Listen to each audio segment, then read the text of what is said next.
والصلاة والسلام على من لا نبي بعده. أعوذ بالله من الشيطان الرجيم. بسم الله الرحمن الرحيم. يا أيها الذين آمنوا اتقوا الله حق تقاته ولا تموتن إلا وأنتم مسلمون. وقال رسول الله صلى الله عليه وسلم: إن أعظم النكاح بركة أيسره منة. محترم حاضرین کرام، آج ہمارے لیے بھی آپ سب کے لیے بھی بڑی خوشی کا موقع ہے کہ ہم سب کے لیے نہایت ہی قابل احترام شخصیت، جن کو اللہ تعالیٰ نے بڑے بڑے ولیوں اور بزرگوں سے دیرینہ تعلقات کی سعادت بخشی ہے، اور جن کی برکت سے اللہ تعالیٰ اس سرزمین پر بہت سارے ولیوں کو بھی پہنچاتا رہا ہے. ان کے صاحبزادے کا نکاح ہو چکا ہے اور صاحبزادی کا نکاح ہونے والا ہے. اسی مناسبت سے آج یہ مجلس رکھی گئی ہے. میں بھی تقیہ کا نام بہت دنوں سے سنتا تھا اور لوگ یہاں کے ماندان کا تذکرہ کرتے تھے تو میرے دل میں بھی یہ بات آتی تھی کہ کبھی میں بھی وہاں پہنچتا. اللہ تعالیٰ نے آج موقع دیا تو انشاءاللہ آپ لوگ ولیمے کا کھائیں گے، مجھ کو تو ملے گا نہیں، لیکن بہرحال اس تقریب کے موقع پر میں آپ کے درمیان محترم ماسٹر صاحب کی محبت میں حاضر ہوا. ماسٹر صاحب ایک نورانی شخصیت کے حامل انسان ہیں اور صرف بہار نہیں، علماء کے حوالے سے پورے ملک میں جانے جاتے ہیں. اللہ تعالیٰ نے ان کے ملک کی مشہور تنظیم آل انڈیا مسلم پرسنلہ بورڈ کے رکن ہونے کا شرف بخشا. آپ ہمارے شریعہ کی بنیادی جو مجلسیں ہیں، چاہے وہ ٹرسٹ ہو، چاہے وہ عاملہ ہو، چاہے وہ شورا ہو، چاہے ارباب العقد ہے، اس کے بنیادی رکن اور بنیادی ممبر ہے. اور خانقاہ کے لیے جو چلتی پھرتی ایک روحانی شخصیت کی حیثیت رکھتے ہیں. اللہ تعالیٰ ان کی عمر میں برکت عطا فرمائے. اللہ تعالیٰ جو خدمات ان سے لے رہا ہے دیر تک اس کو جاری رکھے. اللہ کے اس گھر کو آباد اور شاداب رکھے، اور اللہ ان بزرگوں کی آمد کی برکت سے تقیہ کی سرزمین پر بھی ہمیشہ رحمت کی بارش برساتا ہے. اس سرزمین سے جو لوگ دنیا سے چلے گئے، اللہ ان کی روح کو کروٹ کروٹ جنت نصیب فرمائے.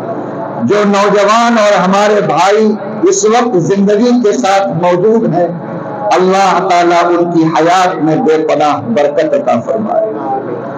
یہ مجلس اصل میں دعائیہ مجلس ہے جو ان جوڑوں کو دینے کے لیے منعقد ہوئی ہے جو اللہ کے نام پر اور کلمے کے نام پر نکاح کے رشتے میں جوڑے گئے.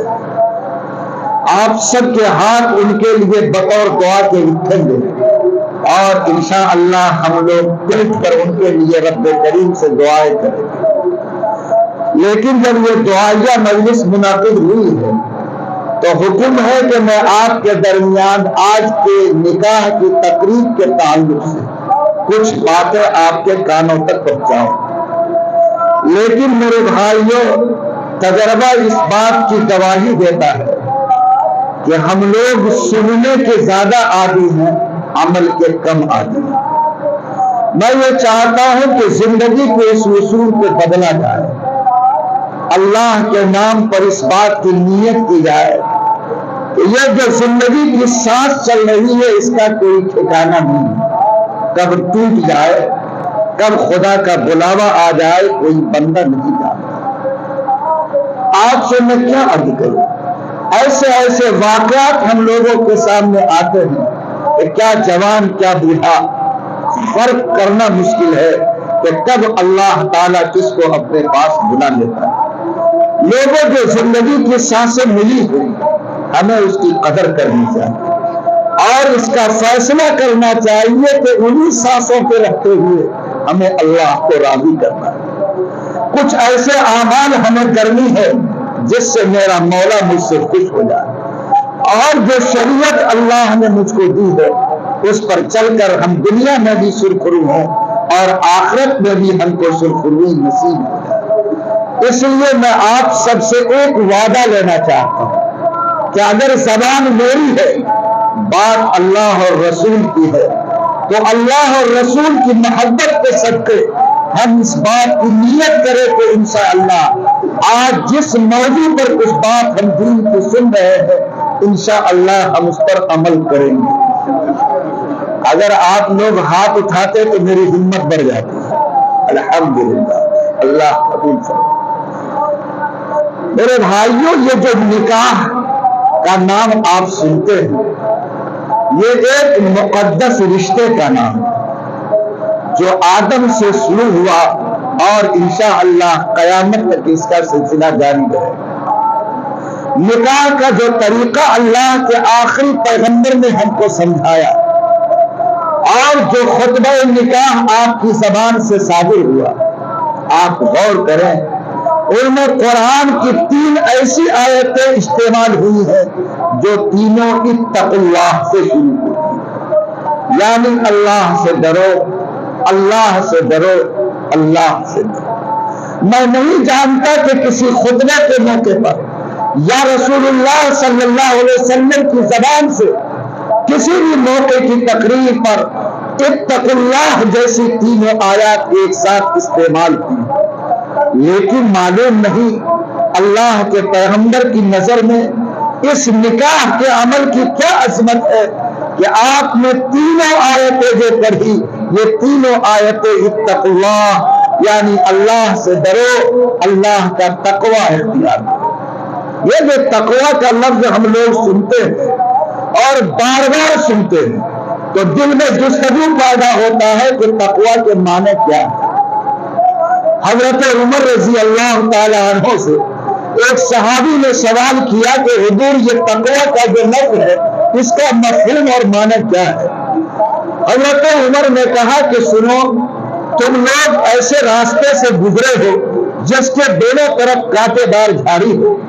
کہا کہ ہم لوگ تو رات دن جنگل میں رہتے ہیں، ایسے جھاڑیوں کے بیچ سے گزرتے رہتے ہیں۔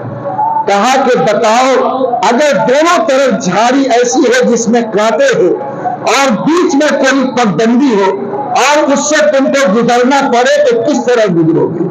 صحابی نے کہا کہ بہت احتیاط سے گزریں گے، قدم کو سنبھال کر رکھیں گے، دامن کو سمیٹ کر چلیں گے تاکہ کوئی کانٹا ہمارے دامن کو الجھا نہ پائے اور یہ ہمارے پیر میں کوئی کانٹا چبھنے نہ پائے۔ حضرت عمر نے فرمایا کہ اسی کا نام تقوی ہے۔ اور سنو، جس دنیا میں تم چل رہے ہو، جہاں تم زندگی گزار رہے ہو، قدم قدم پر گناہ کا کانٹا تمہارے بدن میں چبھنے کے لیے تیار ہے، تمہارے پیر میں گرنے کے لیے تیار ہے۔ اگر اس دنیا میں چلتے ہوئے اس احتیاط کے ساتھ چلو کہ کوئی گناہ کا کانٹا تیرے پیر میں چبھ نہ سکے، کوئی گناہ کا کانٹا تیرے دامن کو الجھا نہ سکے، تو سمجھ لینا کہ اللہ نے تم کو تقوی کی نعمت عطا فرما دی ہے۔ لوگوں یاد رکھیے، یہ زندگی گناہ کے کانٹے سے بھری ہوئی ہے۔ زندگی کے راہوں پہ صرف پھول نہیں بلکہ جگہ جگہ گناہ کے کانٹے پھیلے ہوئے ہیں۔ اللہ اگر مجھے اس کی توفیق دے کہ میں اس دنیا کی سڑکوں پر چلتے ہوئے اپنے قدم اور اپنی زندگی کو گناہ سے بچا لوں تو مجھے یقین رکھنا چاہیے کہ اللہ نے مجھے تقوی کا نور عطا فرمایا ہے۔ مسلمانوں، تقوی مل جائے تو اللہ کا ساتھ مل جاتا ہے۔ اور یہ میں نہیں کہتا، اللہ اپنی کتاب میں خود فرماتے کہ وَمَن يَتَّقِ اللَّهَ يَجْعَلْ لَهُ مَخْرَجًا وَيَرْزُقْهُ مِنْ حَيْثُ لَا يَحْتَسِبُ، کہ جس بندے کو تقوی کا نور نصیب ہو جائے اس کو اللہ تعالیٰ دنیا میں 2 انعام عطا فرماتے ہیں۔ فرمایا کہ پہلا انعام یہ ہے کہ اللہ کہتے ہیں کہ کتنی ہی بڑی مصیبت کا گھیرا کیوں نہ ہو جائے ہم اس بندے کو تنہا نہیں چھوڑیں گے۔ ہم اس مصیبت میں اس کے ساتھ کھڑے رہیں گے اور کبھی بھی اس مصیبت میں آ کر اس بندے کو ہم نقصان اٹھانے اور ہلاک ہونے نہیں دیں گے، بلکہ ہم اپنی تدبیر اور طاقت سے بڑی مصیبت سے اس بندے کو نجات دے دیں گے۔ اور فرمایا کہ تقویٰ جس کے اندر آ جائے گا اس کو دوسرا انعام یہ ملے گا۔ فرمایا اللہ تعالیٰ نے کہ ہم اس بندے کو ایسی جگہ سے روزی دیں گے جہاں سے وہ سوچ بھی نہیں سکتا تھا کہ یہاں سے روزی مجھ کو مل سکے گی۔ لوگوں، دنیا میں دو ہی پریشانیاں ہوتی ہے، ایک یہ کہ اللہ مجھے مصیبتوں سے بچائے رکھے، دوسری یہ کہ اللہ ہم کو عزت کی روٹی عطا فرمائے۔ اللہ فرماتا ہے کہ بندو تقوی اختیار کرو، میں تمہارے لیے دونوں چیز کی گارنٹی لیتا۔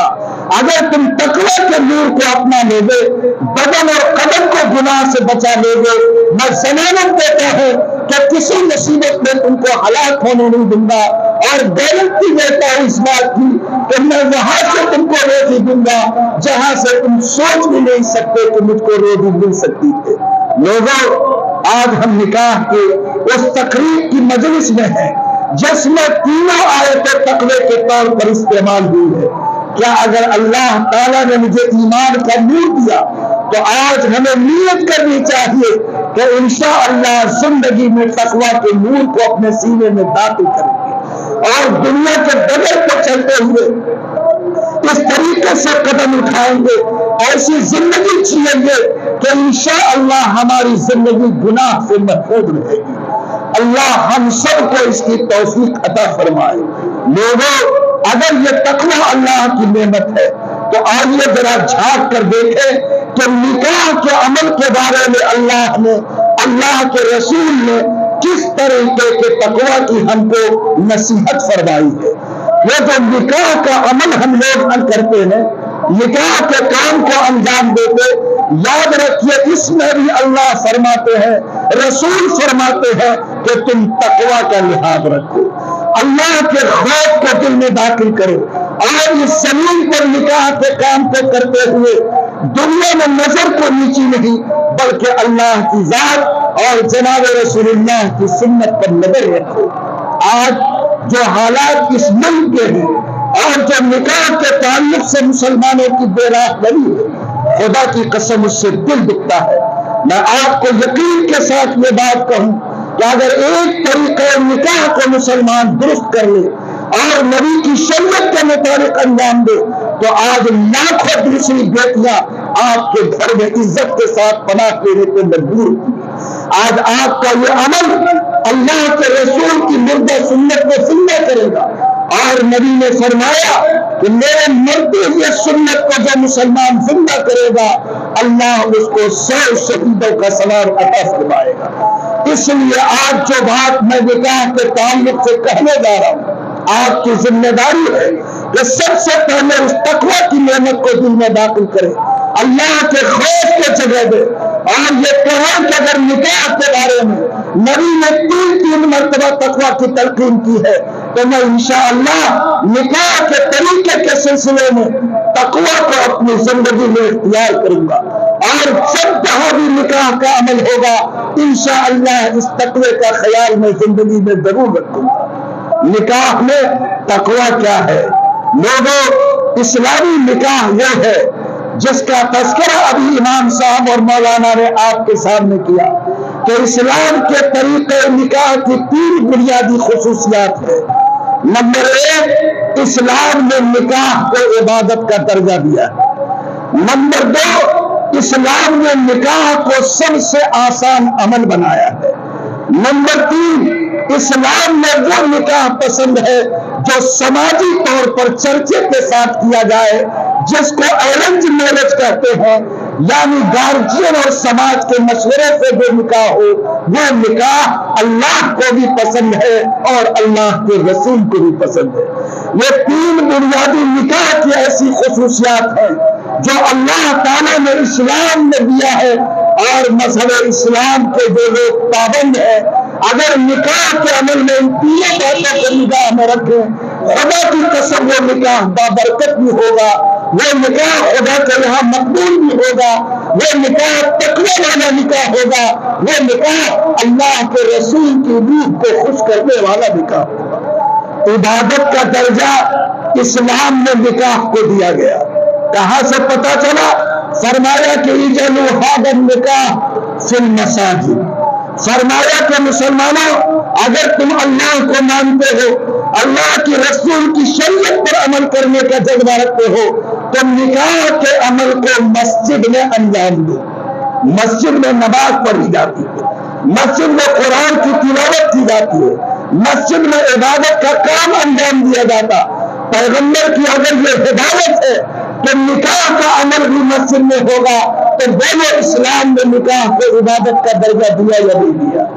اگر یہ نکاح عبادت کا درجہ رکھے تو مسلمانوں جس طرح ہم نکاح نماز مسجد میں پڑھتے ہیں، ہم عبادت کے کام کو مسجد میں انجام دیتے، خدا کی قسم ہمیں اس بات کی نیت کرنی چاہیے کہ نبی کے اس حکم کی تعمیل میں جب تک میری زندگی باقی ہے اور جو اولاد کی نعمت مجھ کو ملی ہے اس کا نکاح کریں گے، تو نبی کے حکم کی تعمیل میں انشاءاللہ ایک عبادت سمجھ کر اس کو مسجد میں انجام دیں گے۔ لیکن آج افسوس ہے، آج 99% مسلمان کے بچوں کا نکاح مسجد سے باہر ہو رہا ہے۔ کون سے سنت کی ڈھول پیٹیں گے؟ کون سے سنت کی رکھوالی کی بات کریں گے؟ ایک موٹی سی سنت نبی کریم صلی اللہ علیہ وسلم کی، آپ کا حکم ہے کہ نکاح کو مسجد میں انجام دو، لیکن آج 95 اور 99% مسلمان اس حکم پہ چلنے کو تیار نہیں تھے۔ کس سے رحم کی بھیک مانگتے ہو؟ کہاں سے تم خدا کی برکت کی امید رکھتے ہو؟ اگر پیغمبر کی زبان کی قدر نہیں ہے، اس کے حکم کی قیمت نہیں ہے، کون کہہ سکتا کہ اس کے دل میں جناب رسول اللہ صلی اللہ علیہ وسلم کی عظمت ہے؟ میں آپ سے کہوں کہ آج عیسائیوں میں جا کے دیکھیے کتنی مالدار قوم ہے، اللہ نے پوری دنیا میں طاقت اور قوت میں بلند کیا، لیکن آج جا کے دیکھو، چاہے عیسائی کے بادشاہ کا نکاح ہو، چاہے بادشاہ کی بیٹی کا نکاح ہو، وہ چرچ میں ہوگا، پادری کے پاس آ کر ہوگا۔ کوئی پادری کسی بادشاہ کے یہاں نکاح پڑھانے کے لیے، نکاح کے بندھن کو جوڑنے کے لیے نہیں جائے گا۔ یعنی اس نے اس سنت کو زندہ رکھا کہ اگر نکاح ہو تو چرچ میں ہے، نکاح ہو تو نکاح جس کو پڑھنا ہے وہ آئے۔ کوئی پادری چل کر نکاح پڑھانے نہیں جائے گا، نکاح کا عمل عبادت سمجھ کر اس کو چرچ میں انجام دیا جائے گا۔ بولو، آج وہ مٹی ہوئی شریعت عیسائیوں کی ہے، لیکن آج اس کے ماننے والوں کا اس پر عمل ہے۔ میری شریعت زندہ ہے، قیامت تک تابندہ ہے، میرے آخری پیغمبر کائنات کے تاجدار ہے، کیا اس کے ماننے والوں کے دل میں اپنے اس آخری آقا کی بات کی اتنی بھی قیمت نہیں کہ آج یہ مسلمان طے کرے کہ اگر مجھے محمد رسول اللہ سے محبت ہے، اگر آپ کی بیٹیوں کا نکاح، صحابہ کرام کا نکاح مسجد میں ہوا، تو میں بحیثیت نبی کی سنت کے پیروکار انشاءاللہ اپنے بچوں کا نکاح مسجد میں کروں گا۔ بولو، کیا یہ شان پیدا ہونی چاہیے کہ نہیں ہونی چاہیے؟ لیکن مسئلہ ناک کا ہے، مسئلہ سماج کا ہے، مسئلہ فلاں کیا کہے گا، مسئلہ فلاں کا مشورہ یہ ہے کیسا کیا جائے۔ لوگوں، خدا کی قسم کبھی بھی زندگی کی سانسوں میں دنیا کے اشاروں کا نہیں، اللہ کے اشاروں کا لحاظ رکھنا چاہیے، نبی کی سنتوں کا خیال رکھنا چاہیے۔ وہی شخص مرد مومن ہے جو اپنے قدموں کے سائے میں جناب محمد رسول اللہ کی سنتوں کی حفاظت کرتا ہے۔ آج ماسٹر صاحب اگر یہ سوچتے کہ میں کیوں کروں گا مسجد میں فلاں جگہ نکاح کروں گا، یہ کر سکتے تھے، لیکن اللہ نے اسے رسول کی سنت کی قدر دی۔ انہوں نے بخاری شریف کے اس ختم کی مجلس میں مسجد کے اندر اپنے بچے کا نکاح کیا، بیٹیوں کا نکاح کیا۔ لوگوں، اس سے اللہ کے رسول کی روح کو خوشی ہوئی ہوگی۔ کوئی تو بندہ ہے جو آج میری سنت کو ایسے حالات میں زندہ رکھے ہوا ہے. لوگوں آپ بھی یہ نیت کریں انشاءاللہ کہ خدا نے جو مجھے اولاد کی نعمت دی ہے، اگر میں اس کی شادی کروں گا، عبادت سمجھ کے کروں گا، تقوی کو سنبھال کر کروں گا، اور انشاءاللہ مسجد میں کرنے کی کوشش کروں گا. بولیے میں کریں گے انشاءاللہ. لیکن سماج، لیکن رشتہ دار، لیکن فلاں کیا کہے گا، یہ چوٹ آپ کے دل کو لگتی ہے، اور اسی ناک کے چکر میں انسان گناہوں کو میل لیتا اور سنت کے طریقے کو بھول جاتا ہے. دارالعلوم دیوبند کے پہلے صدر مدرس حضرت مولانا یعقوب صاحب رحمت اللہ علیہ، ان کے گھر میں بیٹی سیامی ہوئی. شروع کا مدرسہ تھا، مدرسے کے فکر میں لگے تھے. اہلیہ نے کہا کہ حضرت کیا صرف مدرسہ چلے گا کہ بیٹی کے رشتے کی فکر ہوگی؟ آپ نے فرمایا کہ تم فکر مت کرو، میں تلاش میں ہوں. جب کوئی لڑکا پسند آئے گا میں مسجد میں نکاح کروں گا اور بیٹی کو دوسرے دن میں رخصت کر دوں گا. اہلیہ اس زمانے کی دیہات کی رہنے والی بولی کہ کیا اس دن ہمارے گھر میں کھانا پینا نہیں پکے گا؟ میرے رشتے دار لوگ نہیں آئیں گے؟ کہا کچھ نہیں ہوگا، دیوبند کی مسجد میں چھہارے پہ نکاح ہوگا اور میری بیٹی خدا کے نام پر رخصت ہوگی. تو اہلیہ کے منہ سے نکلا کہ ہم لوگ تو بہت کا کھائے ہوئے ہیں، تب تو ہم لوگوں کی ناک کٹ جائے. حضرت نے فرمایا کہ ناک کٹے کہ پیر کٹے میں کچھ نہیں جانتا، میں اتنا جانتا ہوں کہ میرا رشتہ اللہ اور رسول سے نہ کٹے. میں وہی کروں گا جو فاطمہ کے لیے جناب محمد رسول اللہ نے کیا تھا. اور عصر کی نماز کے بعد بچی کا نکاح کیا، دوسرے دن بچی کو رخصت کیا. جب بچی رخصت ہو گئی تو حضرت نے غسل کیا، نیا کپڑا پہنے، اور گھر میں ایک آئینہ رکھا تھا اس کے سامنے جا کے کھڑے ہو گئے. تھوڑی دیر چہرہ دیکھا، پہلے 2 منٹ دیکھتے تھے، آج 5 منٹ پہ گئے رہے.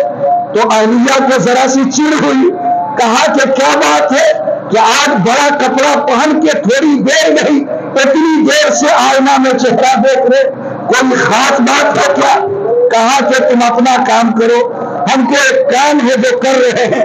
کہا کہ ایک تو شادی میں کوئی مشورہ نہیں مانا، اور آج ایک بات کہتے ہیں تو اس کا بھی جواب نہیں. حضرت نے کہا کہ جواب جاننا چاہتی ہو؟ کہا کہ اسی لیے تو سوال کیا. کہا کہ سنو، تم نے کہا تھا کہ اگر مسجد میں نکاح ہوگا کھانا پینا نہیں بنے گا، رشتے دار تعلق دار نہیں آئیں گے، بیٹی کا نکاح ہوگا تو ناک کٹ جائے گی، اور ہم نے ویسا ہی کام کیا ہے، اسی لیے آئینہ میں دیکھ رہے ہیں کہ ہماری ناک ادھر سے کٹی ہے تو ادھر سے کٹی ہے. لوگوں بتاؤ کیا ان کی کوئی ناک کٹی تھی؟ نہیں، یہ سماجی بوجھ ہے جو ہم نے اپنے اوپر لاد لیا ہے. خدا کی قسم، ڈرنا ہے تو اللہ سے ڈرو، لحاظ کرنا ہے تو اللہ کا کرو، درد ہے تو نبی کی سنت کی حفاظت کا درد پیدا کرو. ساری دنیا میں اگر کٹ جائے کوئی حرج نہیں، خدا اور رسول سے رشتہ کو بچاؤ، یہی ایمان کی شان اور خدا کی قسم یہی مومن کی پہچان ہے. اس لیے جو لوگ یہاں بیٹھے ہیں میں ان سے گزارش کروں گا کہ آپ سب لوگ جو آج شادیوں کے تعلق سے حالات بدلے ہیں ان میں اس بات کا لحاظ رکھیں کہ شادی عبادت ہے، شادی عبادت ہے. آپ بتائیں کہ نماز بھی عبادت ہے یا نہیں؟ ارے نماز ہے کہ نہیں عبادت؟ تو کیا نماز پڑھنے کا کمپلیٹ طریقہ نبی صلی اللہ علیہ وسلم نے سمجھایا کہ نہیں سمجھایا؟ اگر کوئی آدمی اس طریقے کے خلاف نماز پڑھے تو بولو اس کی نماز درست ہوگی، اس کی نماز مقبول ہوگی؟ نہیں. اگر نماز عبادت ہے اور اس کے طریقے کے خلاف عمل ہو تو نماز مقبول نہیں، اور نکاح بھی اگر عبادت ہے تو نبی کے طریقے کے خلاف عمل ہوگا تو وہ بھی نکاح عبادت نہیں بن سکتا، وہ بھی نکاح ہوگا کہ یہاں بابرکت اور مقبول نہیں بن سکتا ہے. بولو نماز میں ہم کچھ منمانی کرتے ہیں؟ ارے نماز میں منمانی کرتے نہیں. فاتحہ پڑھنا ہے، درود پڑھنا ہے، ایسے کھڑا ہوگا. کوئی شخص اگر پچھم کے بجائے پورب میں کھڑا ہو جائے بولو نماز ہوگی. کوئی شخص اگر ظہر کی نماز 4 رکعت کے بجائے 5 رکعت پڑھے بولو نماز ہوگی. وہ کہے گا کہ مفتی صاحب ہم تو نماز ہی پڑھے، ایک رکعت ہم نے بڑھا دیا، ہم نے کوئی دنیا کا کام نہیں کیا، لیکن طریقہ رسول کے خلاف ہے، اس لیے وہ نہ نماز درست ہو سکتی نہ وہ نماز مقبول ہو سکتی ہے۔ بولو اگر یہ نکاح بھی عبادت ہے تو کیا قدم قدم پہ اس پہ رسول صلی اللہ علیہ وسلم کی سنت کا لحاظ رکھنا چاہتے کہ نہیں؟ نبی نے فرمایا نکاح کی پہلی سنت یہ ہے کہ جس لڑکے کو شادی کرنی ہے اگر وہ یہ چاہے کہ جس سے اس کا نکاح ہونا ہے اس کو دیکھ لے تو اس کو اجازت ہے کہ خود سے وہ اس کو دیکھ لے، لیکن آج لڑکا نہیں، لڑکا کا باپ بھتیجا 1 درجن آدمی گاڑی پہ جاتا ہے، لڑکے کی لڑکی کی رونمائی ہوتی، لوگوں اس کی شریعت میں کوئی گنجائش نہیں۔ آپ سے میں صاف کہتا ہوں کہ آج جو رونمائی کا تماشا ہوتا ہے یہ رونمائی کے تماشے کی شریعت میں غیر محرموں کے سامنے اس کی اجازت نہیں ہے۔ آپ کے لیے 2 راستہ ہے، اگر آپ روز چھان بین کرنا چاہیں تو آپ گھر کی ماں بہنوں کو بھیجیں تاکہ وہ وہاں پہنچے، اس بچی کو جس طرح دیکھنا ہو اس کو دیکھے، جیسے پرکھنا ہو اس کو پرکھے، ماں بہن یہ کام کرے تو شرعی طور پر اس کے لیے اجازت موجود ہے۔ اور اگر وہ نہیں تو خود لڑکے کو اجازت ہے کہ اس بچی کو دیکھ سکتا ہے، اس بچی پر نظر ڈال سکتا ہے اور یہ فیصلہ کر سکتا ہے کہ ہمیں یہ رشتہ منظور ہے یا رشتہ نامنظور ہے۔ لیکن اسکارپیو پہ 1 درجن لوگ چلتے ہیں، بہنوئی صاحب دیکھیں گے، بھائی چچا صاحب بھائی صاحب دیکھیں گے، لوگوں نے دیکھا دیکھی، نہ شریعت میں اجازت ہے اس کی اور نہ آپ جیسے مسلمان کی غیرت پہ اس کو قبول کرنا چاہیے۔ اس لیے سب سے پہلے آغاز عمل کا اسی دیکھ ریکھ سے ہوتا ہے۔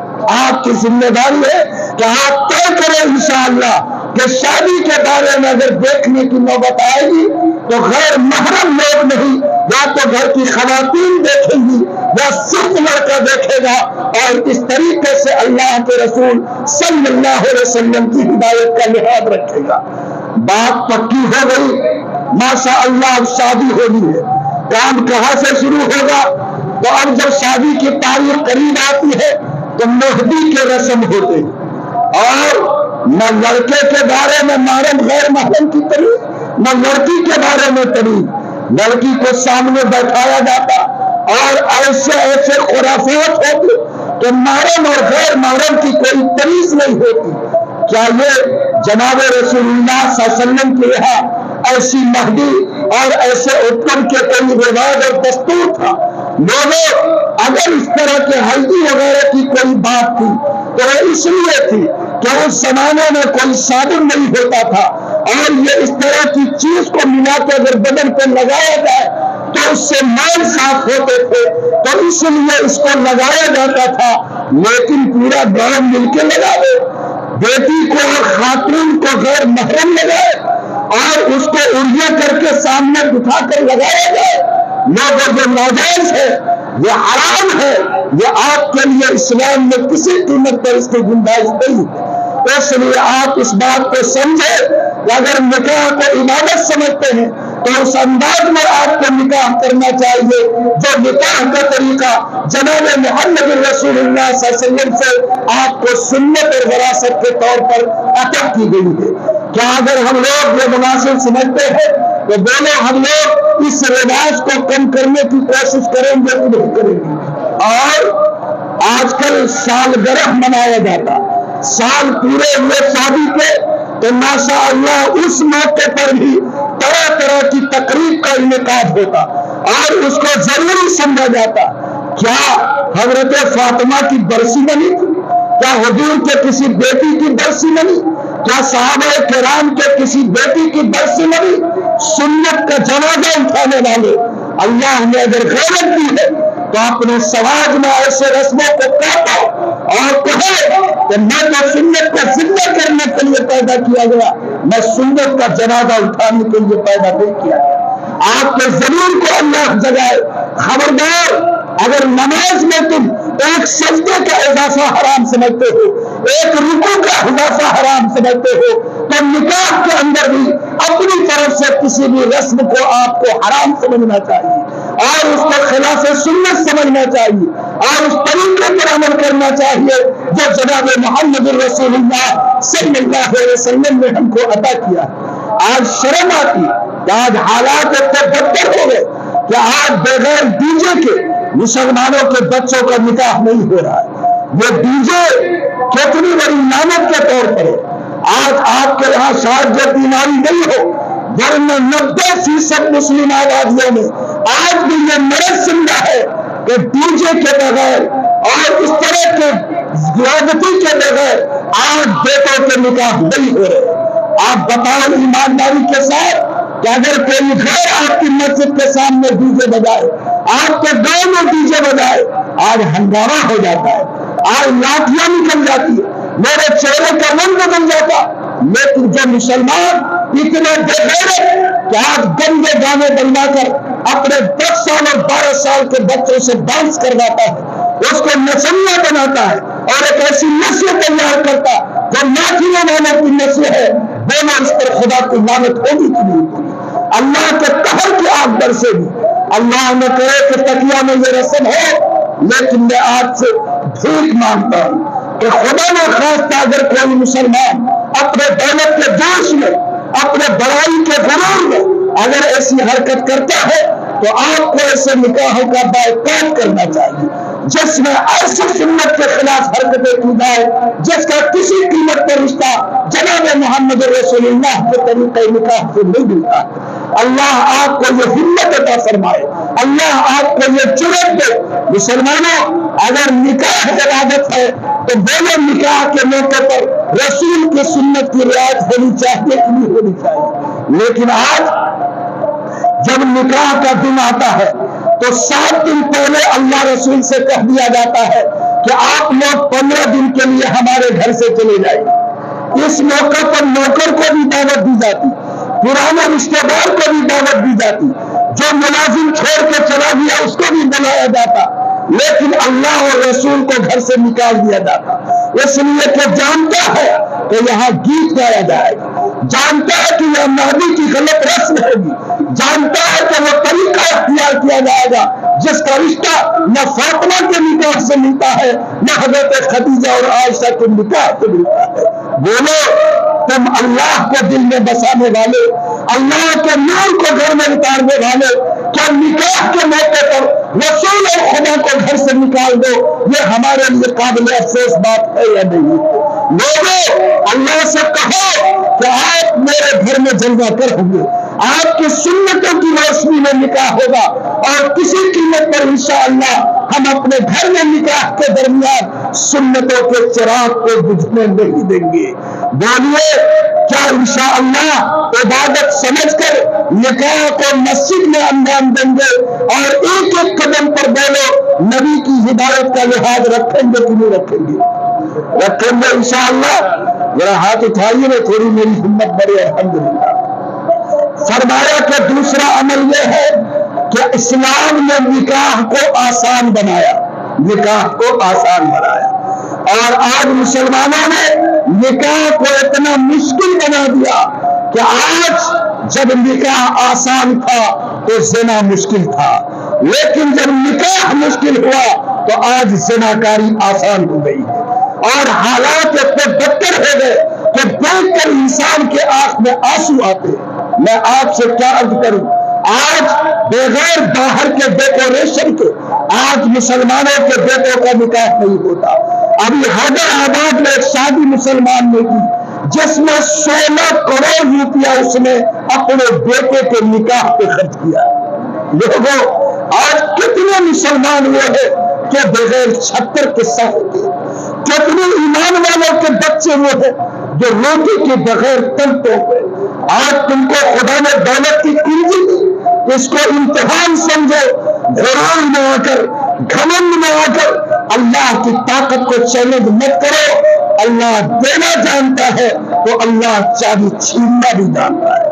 امتحان کا لحاظ رکھو, یہ دولت نہیں خدا کی طرف سے تمہارے قبیل کا, تمہارے قلب کا, تمہارے عمل کا امتحان ہے.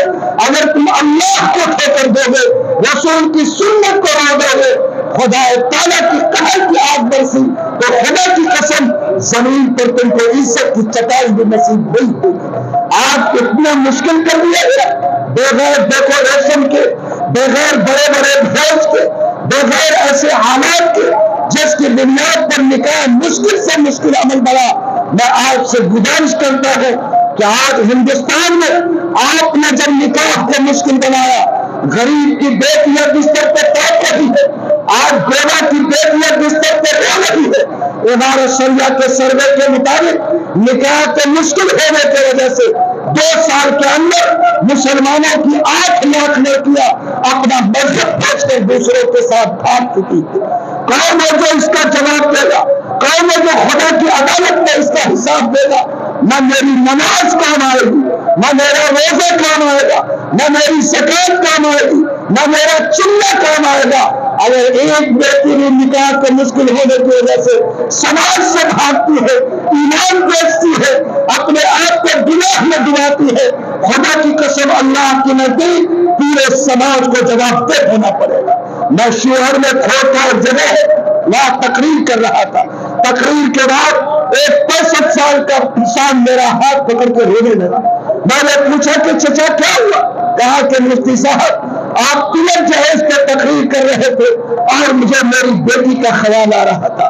میری بیٹی کی عمر 38 سال ہو گئی.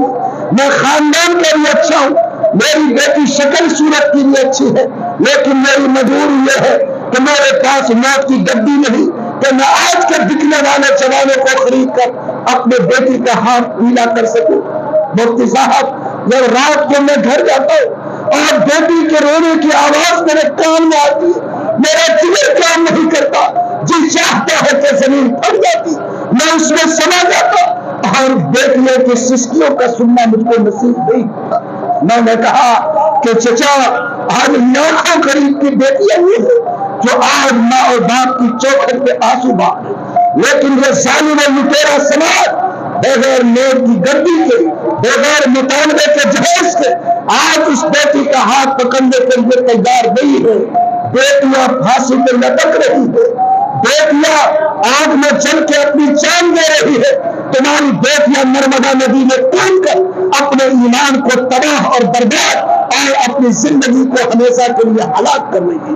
لوگوں, ابھی حیدرآباد کا واقعہ ہے, ایک شخص نے اپنی بیٹی کی شادی کی, 3 دن کے اندر اس کی بیٹی پھانسی میں لٹک کے مر گئی. ماں باپ کو اطلاع ملی, ماں باپ گئے, اس بیٹی کی لاش کو پھانسی سے اتارا, کفن دفن کا انتظام کیا, قبر میں اس کو سلایا, مٹی دے کر جب فارغ ہوا تو باپ اپنے بیٹی کے گھر آیا اور اس کے سامان کو جب سمیٹنے لگا تو بیٹی کے تکیہ کے نیچے سے کاغذ کا ایک ٹکڑا نکلا جس میں بیٹی نے باپ کے نام چٹھی لکھی تھی. باپ نے پڑھا تو اس کے آنکھ سے دارو قطار آنسو جاری. بیٹی نے لکھا تھا کہ ابا جان 3 دن مجھ کو آئے تھے, مجھے اتنا جہیز کا تانا دیا گیا, میں برداشت نہیں کر سکی, میں پھانسی پہ لٹکنے پہ مجبور ہو گئی. ابا میں دنیا سے جا رہی ہوں لیکن یہ چٹھی چھوڑ کر جاتی ہوں. آپ بھی یاد رکھیے گا اور کوشش ہو تو ان لوگوں تک پہنچائیے گا جس کے کوکھ میں اللہ نے بیٹی دی ہے کہ آج کے بعد کوئی باپ اگر اپنی بیٹی کی رخصتی کرے تو دنیا کے سامان کے ساتھ کفن کا کپڑا بھی ساتھ میں ضرور دے. معلوم نہیں کون سی ایسی رات ہوگی جب میری طرف پھانسی پر لٹکنا پڑے, کم سے کم باپ کا دیا ہوا کفن تو ہوگا جس میں زندگی کی آخری نیند سو سکے. آج میری بیٹی مجھ سے کفن مانگ رہی, کیا ہمارا زمین اتنا سڑ گیا؟ کیا میرا قلب اتنا مردہ ہو گیا؟ مسلمانوں, آج جو مطالبے کے جہیز کا رواج ہے, آج جو مان کر پیسہ لینے کا مزاج ہے, 90% مسلمانوں کا نکاح آج بغیر مطالبے کے جہیز کے نہیں ہو رہا ہے. اور آج چاہے جیسے مانا جائے, بچولیا کے ذریعے مانگو, ڈائریکٹ مانگو, انڈائریکٹ مانگو, کسی نہ کسی طرح کھیل پکا کر بیٹی والے سے وصول کیا جاتا. اور آج جہیز سے مطالبے کا ہے, اس کے رواج کو کم ہونے کے بجائے بڑھایا جا رہا. کیا سوچتے ہو کہ منہ سے مانا ہوا پیسہ بیٹی والے سے لیا ہوا سامان جو مطالبے کے ساتھ لیا جائے حلال ہے؟ خدا کی قسم نہیں، ساری دنیا کے مفتی سے پوچھو، ہر دارالفتہ فتویٰ دے گا جیسے چوری کا مال حرام، ڈکیتی کا مال حرام، ویسے بیٹا کے نام پر مانگ کر لیا ہوا پیسہ، مانگ کر لیا ہوا سامان بھی حرام ہے۔ لوگوں، اگر تم چوری نہیں کر سکتے، اگر کسی کے گھر میں ڈاکہ نہیں ڈال سکتے، تو لعنت ہے میری زندگی پر کہ منہ کا کٹورا کھول کر کسی دنیا دار کے سامنے ہم بھیک مانگے اور اس زمین پر وہ کام کرے جس کو اللہ کی شریعت نے حرام قرار دیا۔ لوگوں، کتنے دن کھاؤ گے لوٹا ہوا مال، کتنے دن کھاؤ گے مانگا ہوا مال؟ یاد رکھو، مسجد کے گیٹ پر جو فقیر بھیک مانگتا ہے وہ اللہ کے نزدیک غنیمت ہے، لیکن زیادہ ضرور وہ فقیر ہے جو کسی بیٹی والے کے دروازے پر جا کر منہ کا کٹورا کھول کر بھیک مانگتا، وہ مسجد کے سامنے کھڑے ہونے والے فقیر سے بھی زیادہ بدترین اور زیادہ ذلیل فقیر ہے۔ اللہ تعالیٰ ہم تمام ایمان والوں کی اس ذلت سے حفاظت فرمائے۔ بولو، اگر اللہ نے بیٹا دیا تو کیا اس کو خدا کی نعمت سمجھے گے کہ نہیں سمجھے گے؟ اور کیا اس بیٹے کا نکاح بغیر کسی مال مطالبے کے سادہ طریقے پر اللہ کے رسول کی سنت کی رعایت کے ساتھ کرنے کی کوشش کرو گے کہ نہیں کرو گے؟ کہتا ہے کہ مفتی صاحب، میٹھا میٹھا ہف ہف، تیتا تیتا تھو تھو، آنکھ کا دیکھا پیسہ کیسے چھوڑ دیں گے؟ ہاں، لنگڑا بیٹا بھی ہے تو 50,000 دام رکھے ہوا ہے، اور اگر اس کا دونوں پیر صحیح سالم ہے تب تو وہ 2 لاکھ میں بکنے والا ہے، اور اگر وہ میوزک شکشک بن گیا تو باپ سمجھتا ہے کہ یہ بھائی چیک ہے، جتنا بھریں گے بیٹی والے کو دینا پڑے گا۔ اور آج اسی پیسے سے بے ضمیر باپ خودداری کر رہا ہے، اسی موٹر سائیکل پر بیٹھ کر عید پڑھنے جاتا، چمٹ لگانے جاتا، بے شرمی کی انتہا ہے۔ کہتا کہ دعا قبول کیوں نہیں ہوتی؟ اللہ پکار کو کیوں نہیں سنتے؟ سنا، اگر 500 کا کرتا تم نے سلایا ہے اور 5 روپیہ اس میں حرام کا لگایا ہے، جب تک وہ کرتا بدن کا ہوگا تمہاری کوئی عبادت مقبول نہیں ہو سکتی ہے۔ یاد رکھو، دعا کو جو لوگ چاہتے ہو کہ مقبول بنائے، کان کھول کر سنو، جیسے نماز کے لیے جگہ کا پاک ہونا ضروری ہے، کپڑے کا پاک ہونا ضروری ہے، بدن کا پاک ہونا ضروری، ویسے دعا کے قبول کے لیے تمہارے پیٹ میں جانے والے لقمہ کا حلال ہونا ضروری ہے، تمہارے گھر کے سامان کا حلال ہونا ضروری۔ اگر وہ حلال نہیں ہے، چیختے رہو گے، بلکتے رہو گے، خدا کی قسم یہ پکار اللہ کے در تک نہیں پہنچ سکتی۔ مسلمانوں، آج رحم کرو اس سماج کے اوپر۔ آج نبی کی سنت مٹ رہی ہے، آج فاطمہ کے نکاح کی سنت کو قدموں سے رونا جا رہا۔ آج اگر زمین زندہ ہے، کوئی ایمان کے ساتھ قائم ہے، تو آپ جتنے لوگ اس مجلس میں آئے ہیں، بولو، کیا یہ نیت کر سکتے ہیں کہ اللہ نے جو مجھے بیٹا دیا، اگر میں اس کی شادی کروں گا تو خدا کی قسم زبان کھول کر بیٹی والے سے بھیک نہیں مانگوں گا؟ کریں گے ہم لوگ؟ میرا پاور والا انشاءاللہ کہیے۔ کتنا آدمی بہت حکیم ہوتا ہے، وہ ڈائریکٹ میں بات نہیں کرتا، انڈائریکٹ کرتا ہے، اپنے منہ سے کچھ نہیں مانگتا لیکن بچولیا کو سیٹ کرتا ہے۔ وہ کان میں آ کے کہتا ہے کہ ٹھیک رہیے، چرچکیا ملے گا، اپاچا ملے گا، اتنا سونا ملے گا۔ اب جب کان میں منتر پڑ گیا تو منہ کھولنے کی ضرورت کیا ہے؟ پوچھو کہ حاجی صاحب آپ نے مانگا؟ لاہور پڑھیے، میں نے 1 کوڑی نہیں مانگا، حالانکہ منتریوں نے کان میں منتر پڑھ دیا۔ بولو، کیا یہ بھی مانگنا ہے کہ نہیں؟ ایک حاجی صاحب کے بیٹے کا رشتہ لگا تو میں نے پوچھا کہ کیا حاجی صاحب مانگ چاند بھی ہے؟ بولا لاہور پڑھیے مفتی صاحب، میں تو اسی مرتبہ حج کر کے آیا ہوں، میرا بیٹا دیوبند میں پڑھتا ہے، میں معلوم گا ایسا ہو نہیں سکتا، 100 مرتبہ لاہور پڑھیے۔ لیکن جب بیٹی والے سے پوچھا تو کہا کہ مفتی صاحب وہ تو ایسا حساب سے مانگا ہے کہ آپ کا دماغ بھی چکرا جائے گا۔ میں نے کہا کہ کیسی چکرورتی لگایا؟ کہا کہ جب مجلس میں بات ہوئی تو کہا کہ 1 پیسے کا مطالبہ نہیں، 100 مرتبہ لاہور۔ لیکن جب میں چلنے لگا تو اس کو مسافہ کرتے وقت میں کہا کہ سمجھی، ہم نے آپ سے 1 چیز کا بھی مطالبہ نہیں کیا، آپ جا رہے ہیں، میں آخر میں صرف ایک بات کہوں گا کہ زمانہ جیسا گزر رہا ہے اس کا خیال رکھیے گا۔ ارے بولو، کام بنا حاجی صاحب کا کہ نہیں بنا؟ زمانہ پھٹپھٹیا کا ہے، زمانہ موت کا ہے، زمانہ جہاز کا ہے۔ حاجی صاحب ہم کو آپ دھوکہ دے سکتے ہو، دنیا کو ٹھگ سکتے، خدا کی قسم اللہ آپ کے دل کے بھیڑوں کو ڈالتا ہے، آپ کے دماغ میں اپجنے والی لالچ کو ڈالتا ہے۔ اگر آپ نے خدا کو دھوکہ دینے کی کوشش کی، کوئی حساب نہ لے، اللہ میرا حساب لینے کے لیے کافی ہے۔ اس لیے دل سے لالچ کو نکالیے اور دوسروں کی دولت پہ نگاہ مت ڈالیے۔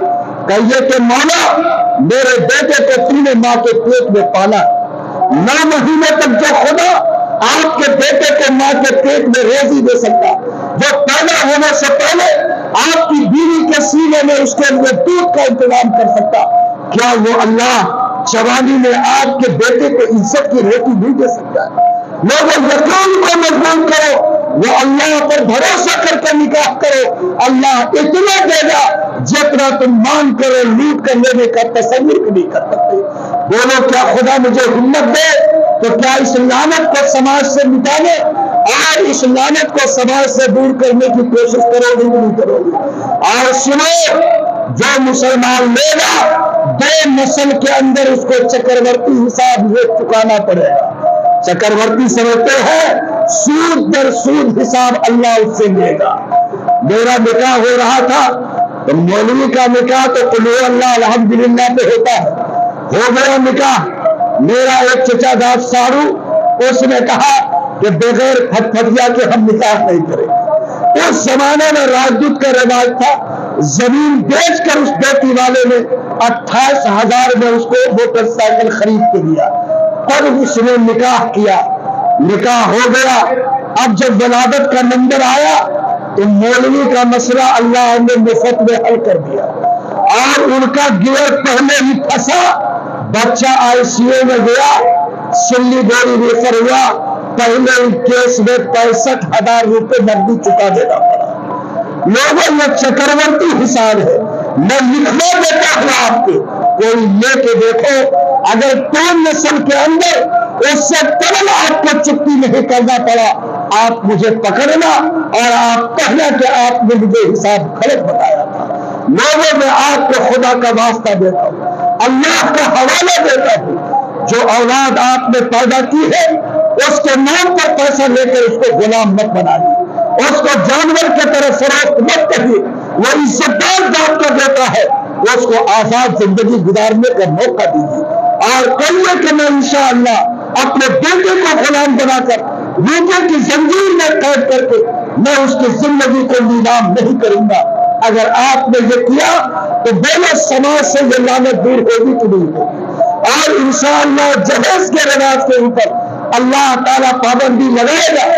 آج یہ نتیش کمار اور سرکار جہیز پہ پابندی لگاتی ہے، بولو اس کے پاس قرآن نہیں ہے، اس کے پاس ایمان نہیں ہے، لیکن کتنا دیکھا ہے یہ مسلمان کہ سرکار تو آج فیصلہ کرتی ہے، لیکن اس کے آقا اور میرے نبی نے آج سے 1450 سال پہلے جو قرآن اس کے اوپر اترا، انہوں نے صاف اعلان کیا کہ جہیز مطالبے کا رشوت ہے، یہ سود کی طرح حرام ہے، رشوت کی طرح ناجائز ہے۔ اگر تم مجھ سے نسبت رکھتے ہو تو لعنت ہے تمہاری زندگی پر کہ جہیز کے نام پر تم زبان کھولنے کی ہمت کرو۔ بولو اللہ مجھے سمجھ دے، کیا انشاءاللہ اس لعنت سے اپنی زندگی کو دور کریں گے کہ نہیں کریں گے؟ ہاتھ اٹھائیے نا الحمدللہ۔ اللہ آپ کو اس لعنت سے بچنے کی توفیق عطا فرمائے۔ میں آپ سے اگر حالات بیان کروں آپ کی آنکھ آنسو سے بھر جائے گی۔ مشکلات کھڑی ہیں، آج ہم نے اس نکاح کے حالات کو اتنا بدتر اور مہنگا بنا دیا کہ آج غریب کی بیٹیوں کے لیے سارے راستے بند ہو گئے۔ میں اپنے نوجوانوں سے جس کی شادی نہیں ہوئی ہے میں ان کے دل پر چوٹ لگا کے کہتا کہ اگر ذرا بھی تمہارے اندر غیرت ہے، تھوڑا بھی اگر ایمان ہے، نبی کی محبت ہے، تھوک دو ایسے چہرے پر جو تم کو تلک پہ آمادہ کرے، جھٹک دو ایسے باپ کے ہاتھ کو جو تمہیں جہیز کے مطالبے پر مجبور کرے، تم کہو کہ ابا ماں کے پیٹ میں مجھے آپ نے نہیں پالا، میرے ماں کے سینے میں آپ نے دودھ کا انتظام نہیں کیا، جو میرا رب میرا اتنا خیال رکھتا ہے وہ اللہ جوانی میں مجھ کو بے سہارا نہیں چھوڑے گا۔ میں ان کی شان کے حساب سے، نبی کے طریقے کے حساب سے نکاح کروں گا، اور خدا کی قسم کہیں نبی کے سنت کے راہ کو نہیں چھوڑوں گا۔ بولو انشاءاللہ کیا یہ انقلاب کی آواز اس تقیہ کی سرزمین سے بلند ہوگی کہ نہیں ہوگی؟ اور ہم لوگ اس دروازے کو بند کریں گے۔ اللہ اس کی ہمت، اللہ اس کی جرأت عطا فرمائے، اللہ اس راہ پر چلنے کے لیے ہم سب کو قبول فرمائے۔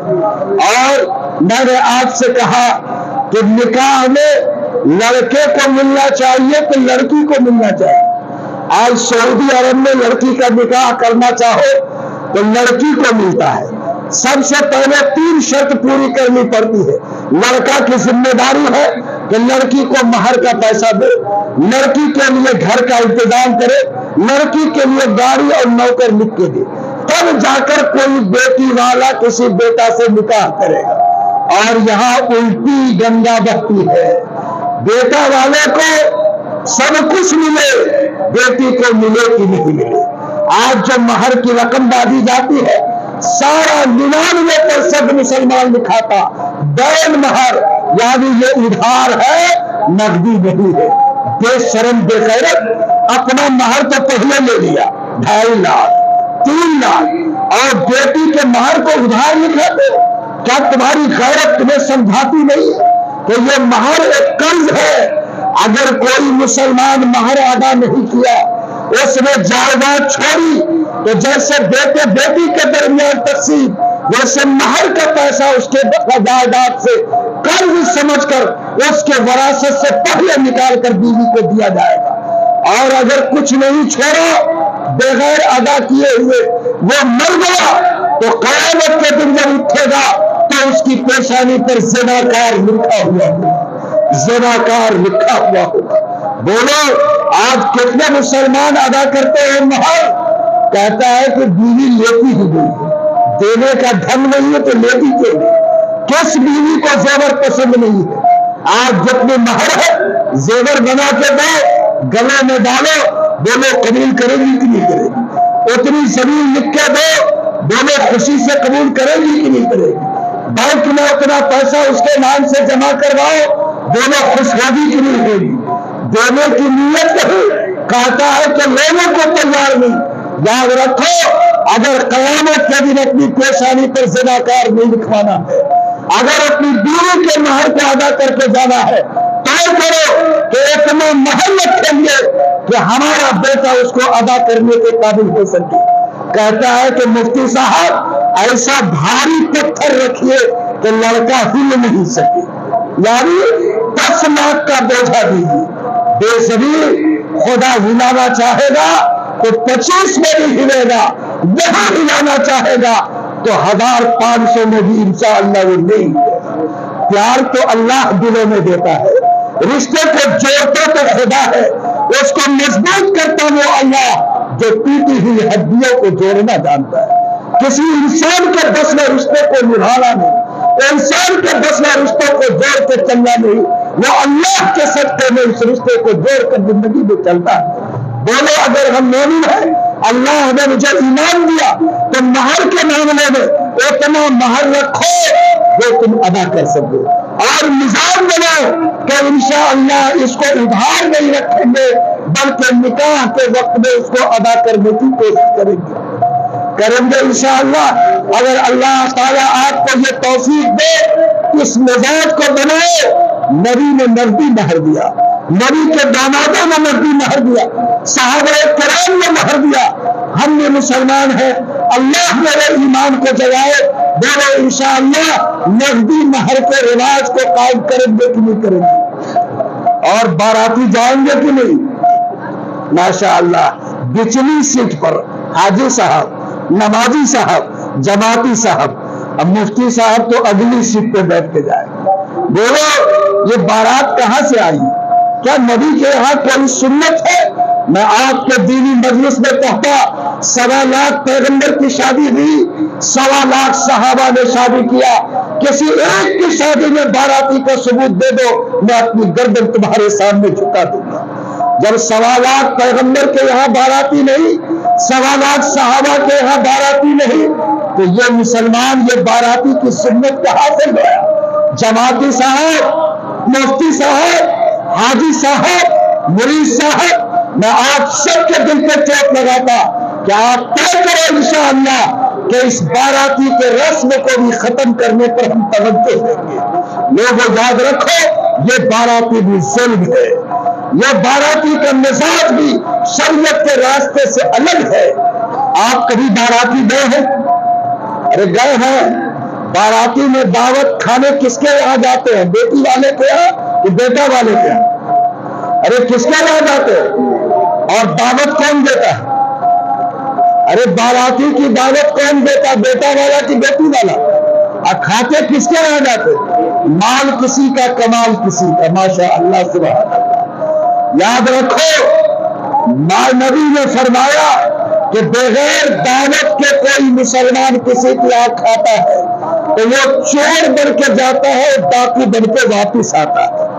اب جتنے لوگ بغیر بیٹی والے کو بلائے جا رہے ہو، آپ کے پاس بیٹی والے کو بلانے کا کوئی ٹکٹ کارڈ نہیں ہے، میں آپ سے کہتا ہوں کہ آج کے بعد اگر باراتی میں جانے کا شوق ہو تو لڑکا والے سے کہیے کہ نام لکھوا کے لاؤ کہ ہم کو تمہارے سندھی میں بلایا ہے، اس کی دعوت ملے گی تب ہم جائیں گے۔ تمہارے کہنے سے تمہارے یہاں ولیمہ تو کھا سکتے ہیں، تمہاری گاڑی پہ چڑھ کے بارات کر کے ہم بیٹی والے کے یہاں کھانے نہیں جائیں گے۔ بولو کیا یہ فارمولا چل سکتا ہے کہ نہیں چل سکتا؟ اپنائیے۔ کتنا کہتا کہ مفتی صاحب سال 2 سال میں تو نمبر آتا اور آپ اس میں بھی تالا لگاتے ہیں، بولیے ہم لوگوں کا کیا حشر ہوگا؟ نبی نے ایک راستے کو بند کیا تو 3 راستے کو نبی نے کھول دیا۔ فرمایا کہ باراتی جاؤ گے تو 1 دن کھاؤ گے، اور نبی نے فرمایا کہ جس کے یہاں باراتی بن کے جا رہے ہو وہ تو اپنے جگر کے ٹکڑے کو رخصت کر رہا ہے، تم وہاں کیوں شہنائی بجاتے ہو؟ وہاں تو آنکھ سے آنسو ہے، اس ماتم کے گھر میں تم کیا کرنے کے لیے جاتے؟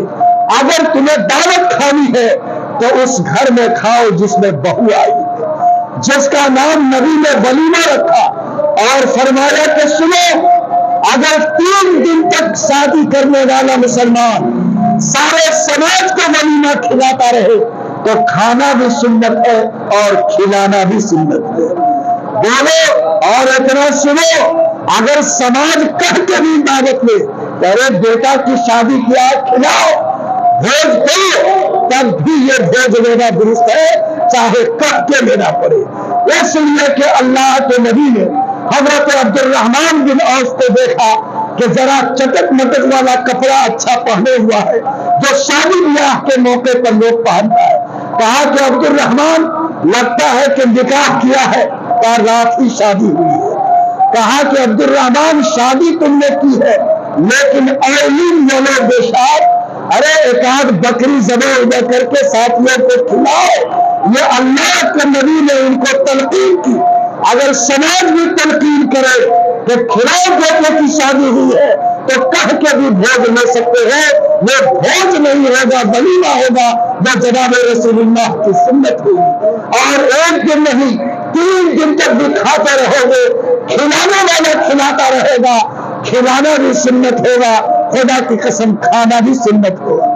لیکن آج کل ولیمہ کا مینو نہیں بنتا، بے زمین بیٹا والا بیٹی والا سے مینو بنواتا ہے۔